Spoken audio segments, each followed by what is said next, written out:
Hey everybody, what is going on? Hexlex here, got another Master Duel video for you. So, we got Rescue Ace, our Season 30 Rescue Ace deck profile. We're playing it post-ban list, just like the Snake Eye deck we covered yesterday, and pretty much every other deck moving forward. As you can see, we are only on one copy of Wanted here. So the list did end up affecting this deck as well. Rescue Ace did not come off completely scot-free, and it might seem like Wanted is not that big of a deal to get hit here, but I think that this card going to 1 is actually at least somewhat significant for Rescue Ace, because it does limit, not their only opener option, of course, although to be fair, that's also true of Snake Eye as well, but it opens up one of their better options, which is leading with the Duel, right? The whole reason that you play Duel and also Bonfire for Poplar in this deck, to go for the original Sin, is to special the Hydrant and then be able to add Airlifter without using your normal summon. That way you can normal summon Airlifter and then you are good to go as far as getting your play started, right? Because then, if nothing else, you can grab Emergency and just go into Turbulence, right? That's also why opening Airlifter or Rhoda is good as well. But opening Hydrant, while it might seem like, oh yeah, Hydrant's like the main card of Rescue Ace, sure, I want to open this and start my turn by normal summoning it, actually doesn't really do anything to do that, because, like, yeah, you could normal summon and add Airlifter, but then you can't normal summon it unless you have, like, your one of the field spell, right? You could Hydrant and add Turbulence, but then you only get, even if you link off the Hydrant, you only have one Rescue Ace card in your graveyard. You could Hydrant add Preventer, link Hydrant off and then summon Preventer, but then you only have one Rescue Ace card on the field, the Preventer. So yeah, a lot of the time opening Hydrant, that's also why you only play 2 Hydrant, right? It's because this card, although it is like kind of the focal point of the deck, actually not really that great to open. Like I said, you do want to end up opening the Airlifter or the Duel or the Bonfire. Just a way to get to Original Sin, a way to get to Hydrant without using your normal summon. In that regard, I could see 1-for-1 potentially being pretty good in this deck as well, especially with the loss of another copy of Wanted. I wouldn't have really considered 1-for-1 before then, and I gotta be honest, I'm still not really considering it now. I even, you know, when Snake Eye Ash and Wanted were both still at 3, and Bonfire was out, I didn't even play 1-for-1 in pure Snake Eye, because while this card is good at getting play started, it's also really susceptible to, like, a lot of different hand traps, and most notably Ash Blossom. But it's also susceptible to, like, Shifter, or even your opponent having, like, a Rise Heart on the field, because, of course, you have to send the monster to the graveyard as the cost. If you can't do that, then you are unable to summon the monster. Of course, the same is true of Duel and Original Sin as well, but, you know, the 1-for-1 is an unsearchable one-of, right? Whereas, again, this card, highly searchable. Duel, well, a little searchable nowadays. Which again brings us back to the Wanted limit, and how it does in fact end up impacting Rescue Ace. So, this is a pure build here. It's not a Rescue Ace Snake Eye build, although it does have a Snake Eye monster in it.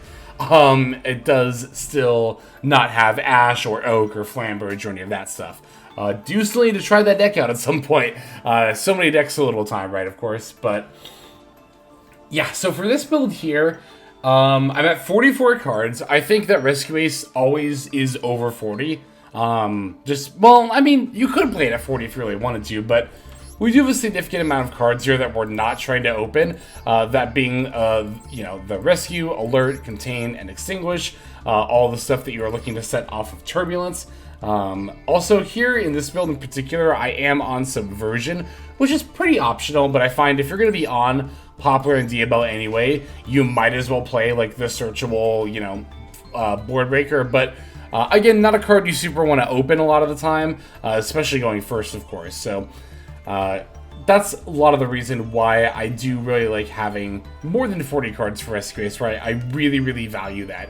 I don't think you need quite as high as 44 every single time, but I also didn't really have anything. Ideally, I would cut it down to 42, but I don't know. The only thing I could really see removing is, like, Veilers and stuff.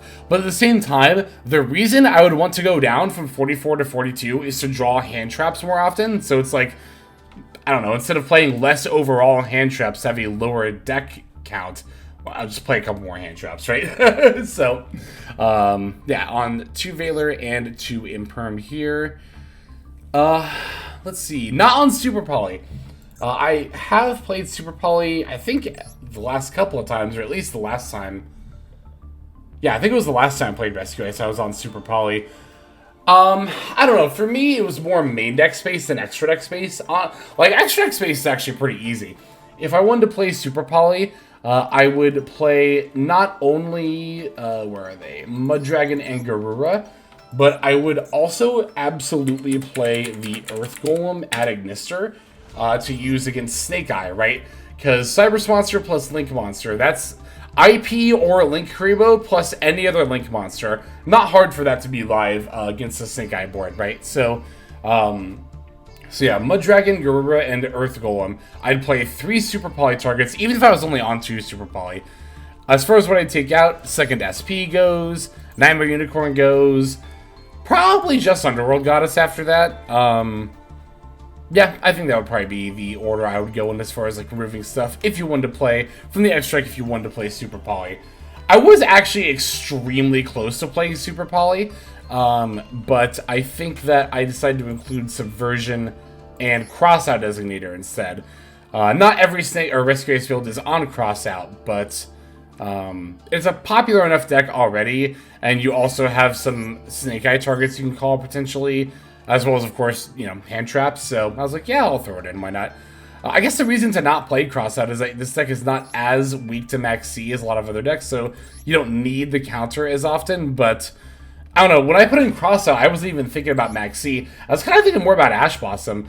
Being used against Emergency can be pretty brutal sometimes. So, but again, if you want to play Super Poly, I already went over extra deck, and again, for main deck, you can cut Subversion, you can cut Crossout.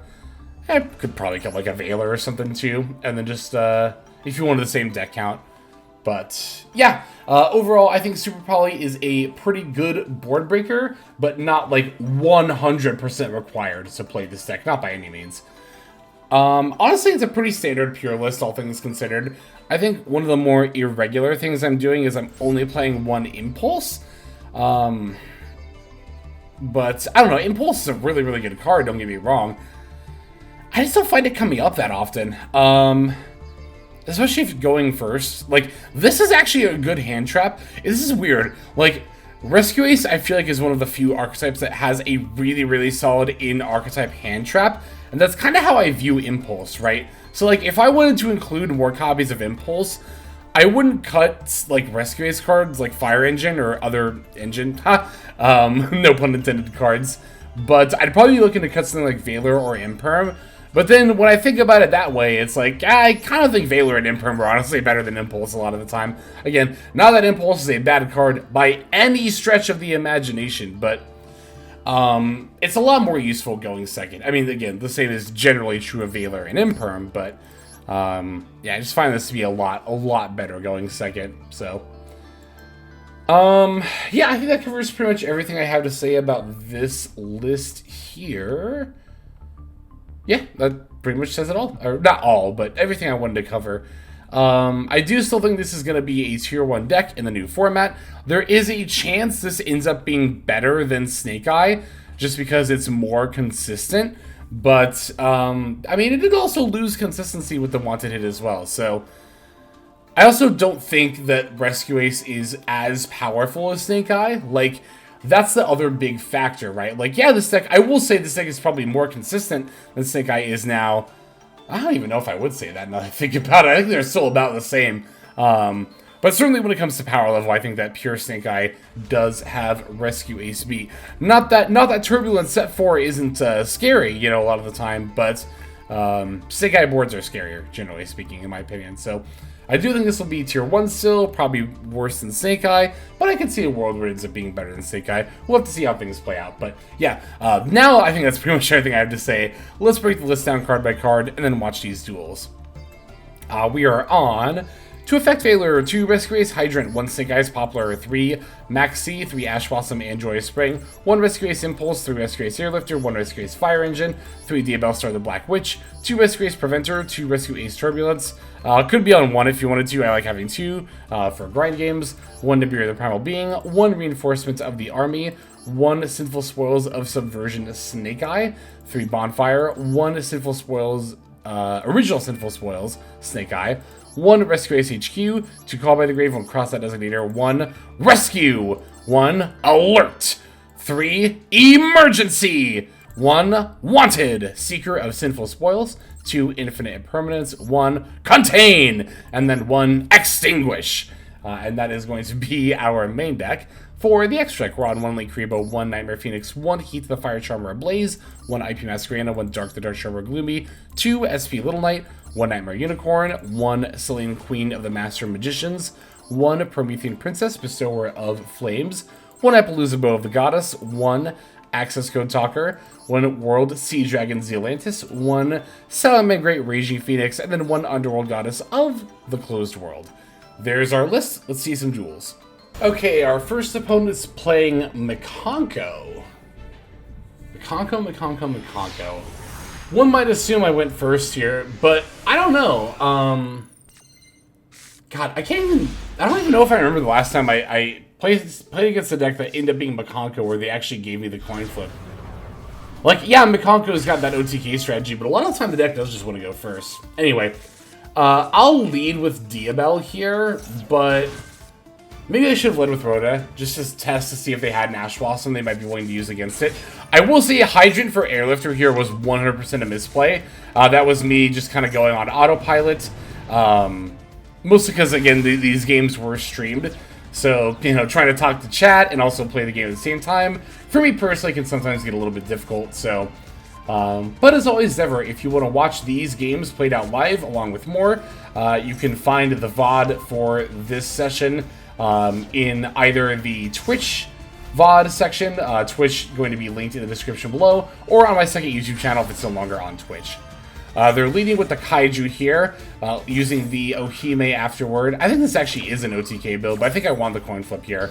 Oh, I did win the coin flip. It showed it right in the beginning of the replay. So, gonna Ash the Ohime search. They have a hidden army for the Aberesque. I think that Ohime is probably just the best Ash target, all things considered, especially if they do it really early in the combo line, because that means they might need the search in order to make plays, right? Alright, the Huli is a little annoying because, of course, that will prevent targeting. Axe of Fools on the Jizukiru, fortunately, does not end up being game here because it's not the Psychic Sword, thank God. The other kind of thing that's a little annoying about Rescue Ace sometimes is that, like, everything targets. Preventer turning set face down targets, the trap cards both target, so yeah, it can be difficult sometimes to out stuff if it's not targetable, but not impossible by any means. Here I'm going to Hydra for Airlifter, Airlifter for Emergency, Original Sin to put back the Diabel and then grab Poplar. Then I can special summon the Poplar. My original plan here was actually just to make an Underworld Goddess using the Huli. That's typically what I do just to out the Mikanko deck. However, here, oh shoot, I really wish I could remember who it was. There was someone specific in chat who was definitely more experienced at Rescue Ace than I am, who was like, yeah, you can just see Atlantis and OTK and also stop your opponent, the Huli here. And I was like, oh, that's right, yeah. Because the Atlantis does not target, it'll banish, it'll get rid of all the equip spells. And then that'll turn off, because Huli, I think, only prevents targeting while equipped? Yes. No. Wait, yes, while you control an equip card. Okay, so it's just while you control an equip card. It doesn't have to be equipped, but all of their equipped cards are equipped here to the Huli. Well, no, the Axe of Fools is on the Jizukiru, so we do have to get rid of that, but... Oh, we will get rid of that because of the Zealantis. Yeah, because the Atlantis banishes every monster, yeah, it doesn't matter what the stuff is equipped to. Your opponent's going to lose all of their equipped cards. They are going to get their Jizukiru back, but it's really not that big of a deal. I also should have put Huli in face-down defense mode, but that's also honestly not that big of a deal. Alright, Princess can pop the Turbulence and the Huli. I'll, of course, put it next to the Zealantis, then Raging Phoenix comes back, and like I said, that'll be lethal even through the Jizukira because of the other effect of Zealantis. Yeah, and Raging Phoenix, oh, so good. Gets to even come back with, like, yeah, 5,800 attack points. Ridiculous. Absolutely ridiculous. That's actually a good demonstration of, like, of why Raging Phoenix is so much better than Ambler. Like, just the fact that you can OTK so much more easily, I think alone is worth it. But also, Raging Phoenix ends up coming up a lot more often as far as, like, summoning itself back than the Ambler ever did in my experience. So, wait, does Ambler summon itself back? No, Ambler pops a card. That's right. Yeah, it's if a Link 3 or lower monster is destroyed, then it pops a card. But Raging Phoenix says if any fire monster is destroyed, it comes back. And I think that's better. But anyway, yeah, there is our first game right there. Shows a lot of pretty typical Rescue Ace stuff, and following up with an OTK line. And we didn't even need to use, like, most of the back row that we set to do it, too. Which I think does show that Rescue Ace is more than just Turbulence Set 4. So, yeah, let's check out some more duels here. Alright, our next opponent is on Adventure Phantom Knight, playing both the Horus engine as well as an Xyz armor package. Both of which are very cool. Very, very cool. Going second here. Gotta love a hand like this when you do end up going second. I didn't touch on this earlier. I do think that is another weakness that the Rescue Ace deck has compared to Snake Eye. It's generally speaking, not always, but generally speaking, harder to go second with this deck. Also, definitely ashing this Salvation here, because I was like, there's no way that's not about to grab the Horus Field spell, so let's get rid of that. Oof, they Kingstark and even send a Water Enchantress to do it, so not ideal for us, but things could certainly be worse. Oh, that's right, they're not going for the Adventure line because they are going to be under Maxi, so they're just going for IP Hoppy Pass. Oh, yeah, that's totally fine. I'll lead with normal Airlifter here, grabbing the Emergency. IP Masquerade is going to fire off right away from the opponent's side. We love to see that. Going for the SP Little Knight. I kind of don't know why they did this, because I could just chain... Well, I could also have just chained Emergency. Well, then they chain SP's effect. And banish itself in the Airlifter. Got it. I guess that's what they were thinking. It's not, like, completely unsound. Also, don't let me summoning Turbulence in defense mode. I totally forgot what turn it was for some reason. I thought it was turn 1. But I don't think I had lethal here anyway. Wait, what am I talking about? I totally have lethal here, don't I? Oh, no, because I had to battle over the SP to not get disrupted by it. That's right, that's right. That's okay, that's why it didn't matter. Yeah, now I can Hydrant for Preventer. Preventer summon itself, and I mean, we're looking pretty good here. Got the 5 back row, got the 3 most important Rescue Ace monsters to have on the field, so like, yeah, we're all set. Also, standby phase, I'm going to use the Rescue. I do want to note, they actually had a lot of different targets that I could have potentially taken here, right? I settled on Water Enchantress, but there is an argument to take Silent Boots. If I take that, then they can't banish and add a trap card and also summon back Torn Scales. I guess there's kind of an argument to take the Hoppy as well. That way it's not a monster coming back off of Kingstark. But again, Water Enchantress, that whole engine to me felt like probably the most threatening, so I decided to take that during the standby before they had a chance to activate. Okay, Hoppy comes back. They're going to send Imseti and Dumatef. We'll send Imseti from hand off of Kingstark to send Dumatef from deck to the graveyard. We're going to Ash Boss on the Silent Boots here. That'll stop the trap card search. The Torn Scales can still come back, but now there's no card in hand to discard, which is obviously pretty good for us here. So they're going to move straight to battle. I'm going to extinguish. Okay, so here's the thing, right? You might think, like, no, don't extinguish the monster, then you'll proc all of their Horus stuff, right? But I can actually do this without proccing a single card effect. I'm going to extinguish the Hoppy, which will destroy it, as Chainlink 1. Specifically, I want this to be Chainlink 1. Chainlink 2, I'll contain and negate the Dumatef, and then Chainlink 3, I'll prevent her and book the Imseti.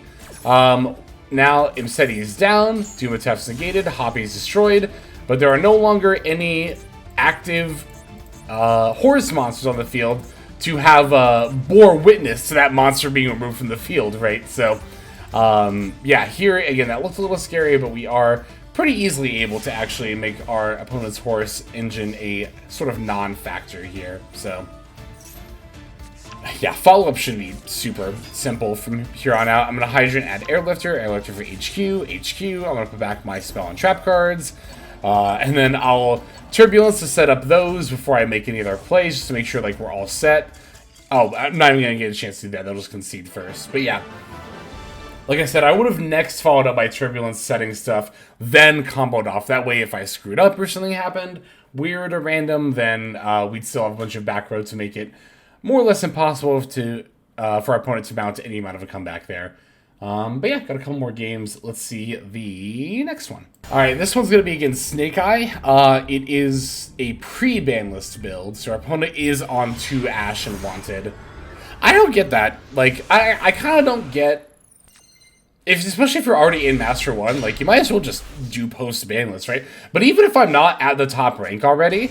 I usually just, as soon as the ban list is announced, like, obviously I can't take builds that are on more copies of, like, Sprite Jet and Rite of Armor Cyrodiil ladder just yet, but if a deck got nerfed, in my opinion, it's like, you might as well just play the nerfed version, right?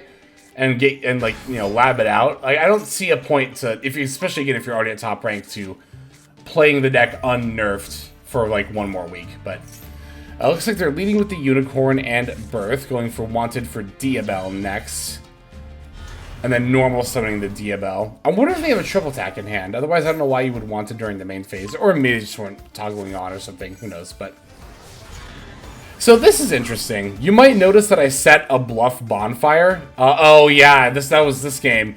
Opening both Poplar and a Bonfire. That's actually one reason why I only play one Poplar, is because opening both of these sucks. Now you might be thinking, well, if you open both those, wouldn't you rather have a second Poplar to be able to search? But the thing is, if you do that, then you're opening Poplar more often, and normal summon Poplar is not a full Rescue Ace line.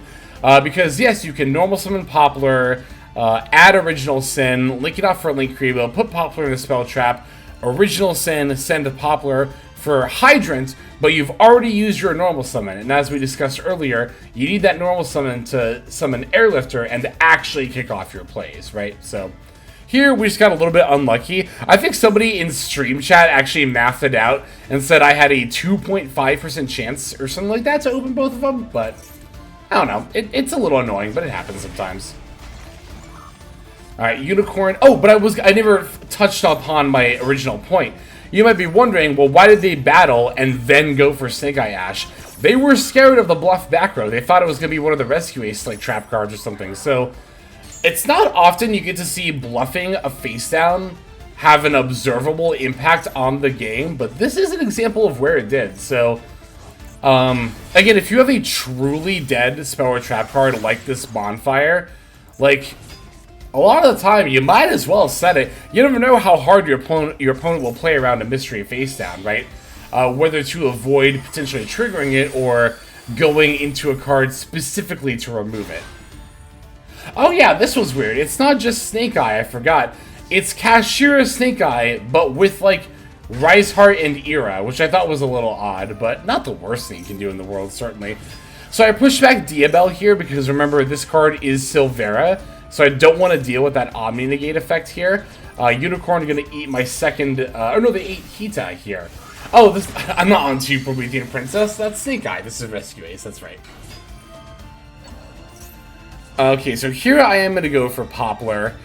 Even though I'm not necessarily going to be able to go into Rescue Ace plays off of this, it's like, if nothing else, I can go into, I don't know, some amount of plays in general.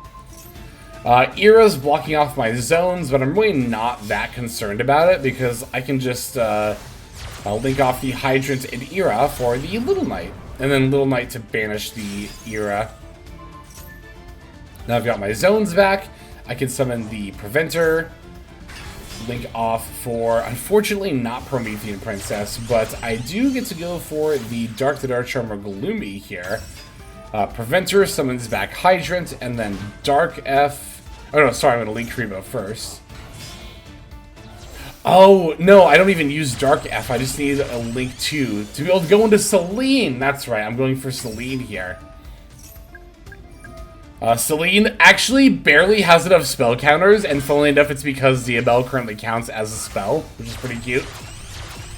Right, I decided to go for access code here, even though I didn't think... Oh no, this is an OTK, isn't it? Because I have the Turbulence. Oh wait, do I have 2 Rescue Ace cards, though? I do, yeah, totally. Okay. So you can pop the other face down. Wait, why didn't I summon? Huh? Why didn't I summon this? Oh, because Link Rebo was always going to stop me from OTKing anyway. Right, of course. Although I still should have summoned it and battled over Unicorn, right? Yeah, that was a huge misplay on my part. I don't know what I was thinking there. Oh, because of the nib! That's right, because they started getting past priority after the 5th summon. So I was like, okay, they have a nib. There's no way they don't. And then I realized as I was continuing to play and they weren't using nib, but they were waiting for me to summon Turbulence to nib. That's why I access coded to wipe the board and then went to battle phase first. I remember now. Okay. Yeah, I should just... yeah, I totally forgot about that, so... Yeah, nib makes me a big token. Oh, but they have the bonfire. Oh, no! Yeah, because if they had Original Sin... Well, they don't have Original Sin in the graveyard because they didn't set up with Diabell, right? And if this were post-banless, they would not have been able to bonfire for Ash there, which is worth noting. But, yeah. So, I don't know. This is kind of a weird game, I guess, because I'm testing a post-banless build against a pre-banless build, which I guess is not always the most valid amount of testing, but at the same time, it's like, it's kind of testing on hard mode, which is... I don't know, arguably beneficial in some way, but yeah, I mean, I don't know. But again, we're already in Master 1, so this is already kind of not real testing anyway, because, you know, a lot of people will just surrender at the drop of a hat in M1 because there's no consequences, because there's no more ladder to climb, and you can't, you know, fall out of M1, so... I don't know, we really need, like, a leaderboard system once we get to Master 1. Because honestly, from a content creation standpoint, it's not even that I'm not incentivized to hit Master 1, I'm actually kind of decentivized to even go for Master 1 a lot of the time, because it's harder to get replays like this that are actually solid duels, but... Yeah, so we did end up losing to Snake Eye here. But again, do want to point out that if we had been post-banless, or if they had been post-banless like our build was, that top deck bonfire, I guess they still would have just gotten Oak, right? Because, wait, did they use Oak in their turn 1 line? Well, whatever. In any case. Yeah, it was still a pretty close game, I think, overall. I was really that nib more than anything else that did me in. But, yeah, that's why the card's there. Makes sense. Alright, we got one more game to see. Let's finish off with that one. Okay, final game is going to be against Memento. They are on a DPE package, though. Not like the worst thing you can be playing, but... I just don't think it's that great. It's like, you're adding a lot of bricks to your deck just to summon out a Phoenix Enforcer sometimes. Which actually, funnily enough, our opponent's going to lead with Fusion Destiny, which is a pretty good sign for me, because like, I'm like, alright, unless this is Hero, they're only going to end on DP. And as you can see, they opened Dasher as well. So it's like, I mean, yeah, Destroyer Phoenix Enforcer is a fine card, even in modern Yu-Gi-Oh!, but as we have an observable instance here of that engine interfering with the consistency of the opening hand, which, you know, there's a decent shot that without those, if those 2 cards had been other stuff, it probably would have been plays, you know, but... they have the Ash Blossom on the bonfire here, which is, like, never correct to do, but actually does stop me here, so our opponent just, you know, never punished, but... it is what it is. Dasher to Special the Anguish. I'm absolutely going to imperm that, because our opponent told us pretty much last turn that they don't have Memento plays right now, so... We'll definitely use our imperm to stop them from having Memento plays. They get back their DPE, but that's like, whatever, you know? Oh, they'll also have Denier and Mally. Oh no, okay, they are, I actually forgot, they are gonna link climb, looks like a little bit. Oh no, that's right. We're just ending on Little Knight plus DPE. I guess, yeah, especially Little Knight being out, do you really need to go out of your way to play DPE when you have, like, arguably better DPE and so easy access to it already? Anyways, I'm the greatest player alive, so I'm just going to peel Airlifter, the exact card I need, off the top of my deck. Sack off the Airlifter for the original Sin, for Hydrant F to add Preventer, because I already have Turbulence in hand. Preventer F, banish to summon, then I can rescue their Dasher. Now, the main reason to rescue Dasher, that might have looked really weird to do, but by getting the Dasher out of the graveyard, that actually makes my Preventer just strong enough to threaten to battle over the DPE. So when indeed I threatened to move to battle phase here, opponent's actually going to use the DPE effect in response to that. And then I'm going to prevent her to chain. They're going to pop my Hydrant. That's 100% fine. Turbulence F to summon itself. Oh, and they have a Memento fusion, but that, yeah, I was going to say that doesn't do anything. Like, they can summon the Memento Twin Dragon or whatever it's called, but like, that doesn't do anything. I can just move to battle phase anyway, which I was gonna do to run over their SP before I set 4. So it's like, and then I have that Turbulence Preventer. I still have their Dasher too, don't I? So I could not only end on the set 4, but also on top of that, like, probably set up an IP at the very least, if not, Raging Phoenix with Promethean Princess in the graveyard, potentially too. But yeah, that is going to do it for not only that duel, but also this video. Thank you for watching our post-ban list Rescue Ace build. And yeah, let's just move now to our outro. Hey everybody, thank you so much for watching all the way to the end of the video. That means a lot to me. It's also a great way to support the channel, so thank you very much in that way as well.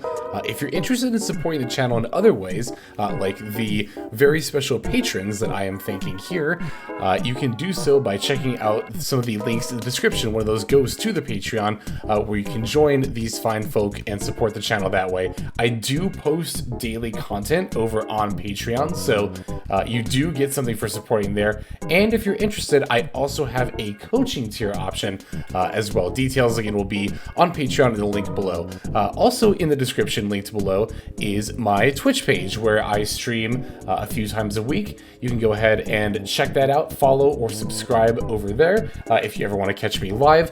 You'll also find my second YouTube channel if you feel like subscribing over there to watch some of the Twitch VODs as well as some additional non-Yu-Gi-Oh related content that I make over there. Again, any of those links you want to check out is all a great way of supporting. But again, even if you don't do that, just watching was also a fantastic way to support. And once again, I have to thank you so very much. But in any case, this is Hexlex. I'm going to be signing out, and I'm hoping you have a fantastic day.